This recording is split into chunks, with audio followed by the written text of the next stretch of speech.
Increasingly, it is becoming necessary not only to speak one's local language, but to be fluent in foreign ones as well. This is because for effective communication and interaction, and to prevent being stranded in any part of the world, being multilingual comes in extremely handy.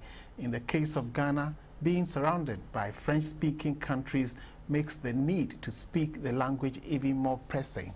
In this report, GTV News tries to find out more about this phenomenon. When two or more people interact, they are likely to use verbal or sign language. Verbal language normally dominates most communication activities. This, however, becomes a problem when those involved in the communication process have a language barrier. They are compelled to use all sorts of techniques to send their messages across, a situation which can sometimes turn fruitless. The problem is resolved when one is a multilingual, unfortunately able to understand the language of the other person. A multilingual is an individual who can speak and understand 3 or more languages. In Ghana, some people are multilinguals, either locally, internationally, or both, whereas others are not.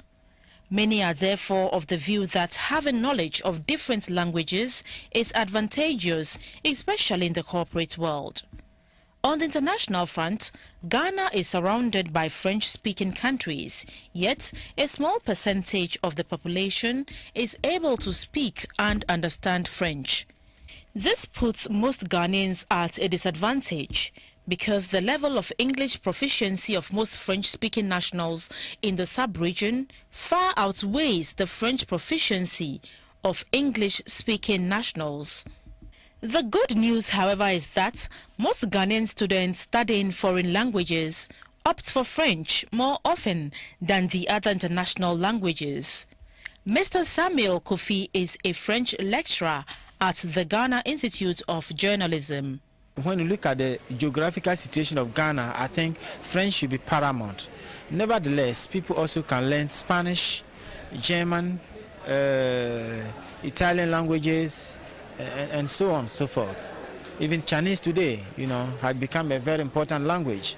As China continues to dominate the world economy, I think it's also important to think about some of these languages. One other issue that lingers on the minds of some people is the perceived difficulty for one to study a foreign language in an Anglophone country such as Ghana. The lecturer wouldn't be there every day. He may come for just 2 hours or an hour, and after he's gone, who do you speak the French with? I also advise students that I teach to be making friends with Francophone people that they meet in the streets, sometimes exchange email addresses, phone contact. And obviously, in Ghana, we have quite a number of Francophones now that you can befriend.